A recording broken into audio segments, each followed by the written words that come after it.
In the past 100 years, as these super technologies have been developed in the West, the smashing of atoms, the invention of radio, television, computers, immunology, so forth and so on, data has been arriving about the practices of Aboriginal cultures all over the planet, that they dissolve ordinary realities, ordinary cultural values, through an interaction, a symbiosis, a relationship to local plants that perturb brain chemistry. And in this domain of perturbed brain chemistry, the cultural operating system is wiped clean.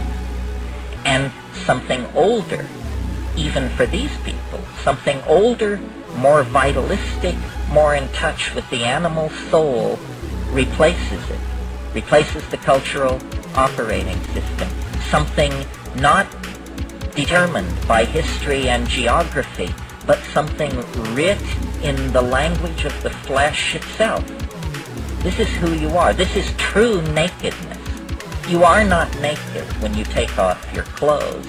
You still wear your religious assumptions, your prejudices, your fears, your illusions, your delusions. When you shed the cultural operating system, then essentially you stand naked before the inspection of your own psyche. Desmond Morris called it the naked ape. And it's from that position, a position outside the cultural operating system, that we can begin to ask real questions about what does it mean to be human, what kind of circumstance are we caught in, and what kind of structures, if any, can we put in place to assuage the pain and accentuate the glory and the wonder that lurks waiting for us in this very narrow slice of time between the birth canal and the yawning grave. In other words, we have to return to first premises. So I've been thinking about this a lot, and at first it seemed to me only a metaphor, this phrase, culture is your operating system. But because I travel around a lot and get that jolting experience frequently of, let's say, leaving London on a foggy evening and arriving in Johannesburg 14 hours later to a sweltering day in a city of 14 million on the brink of anarchy, I get to change my operating system frequently. And so I notice the relativity of these systems. And some work for some things and some for others. For instance, if you are a positivist, if you're running Positivism 4.0, you can't support UFOs. Positivism 4.0 does not support UFOs.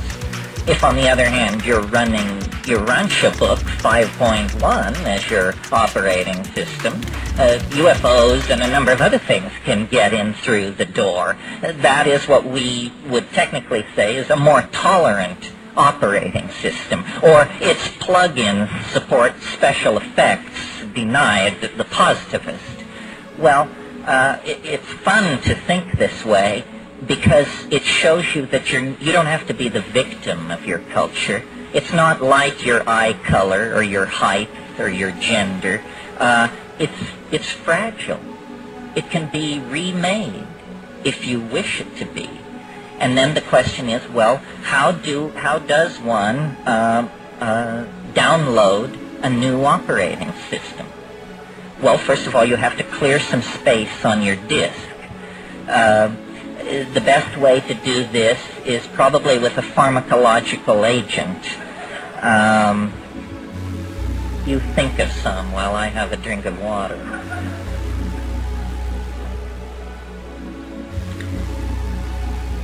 Psilocybin is an excellent disk cleaner. You can put a lot of things in the trash and have them just disappear with a psilocybin upgrade. Other pharmacological agents that will clear your disk are ayahuasca. And of course, these are gentle clearings of the disk, which take 5, 6, 7 hours. If you're in a hurry to dump that old data and leap right into the new operating system, click on the button marked dimethyltryptamine. A compressed disk erasure will immediately be downloaded, unstuffed, bin-hexed, implemented, installed, run, and you will find yourself with an entirely different head. Now, shamans have always known, though they may not have used the kind of language I'm using here, shamans have always known this trick. What trick? It has two facets. First of all, that culture is an operating system. That's all it is. And that the operating system can be wiped out and replaced by something else. So in essentially, what's going on among shamans and those who resort to them for curing and counseling and so forth is somebody's running a slightly more advanced operating system than the customer. The shaman is in possession of certain facts about plants, about animals, about healing, about human psychology, about the local geography, about mojo of many different sorts that the client is not aware of. The client is running culture light. The shaman paid for the registered and licensed version of the software and is running a much heavier version of the software than the client. I think we should all aspire to make this upgrade. It's very important that you have all the bells and whistles on your operating system. Otherwise, somebody is going to be able to get a leg up on you. Well, what's wrong with the operating system that we have? Consumer capitalism 5.0 or whatever it is. Well, it's dumb. It's retro. It's very non-competitive. It's messy. It wastes the environment. It wastes human resources.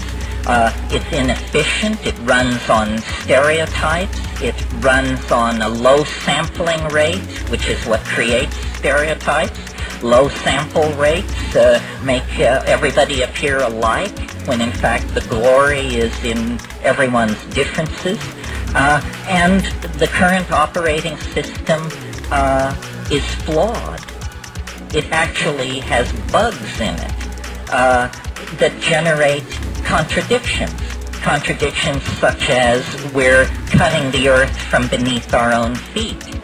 We're poisoning the atmosphere that we breathe. This is not intelligent behavior. This is a culture with a bug in its operating system that's making it produce erratic, dysfunctional, malfunctional behavior. Time to call the tech. And who are the techs? The shamans are the techs.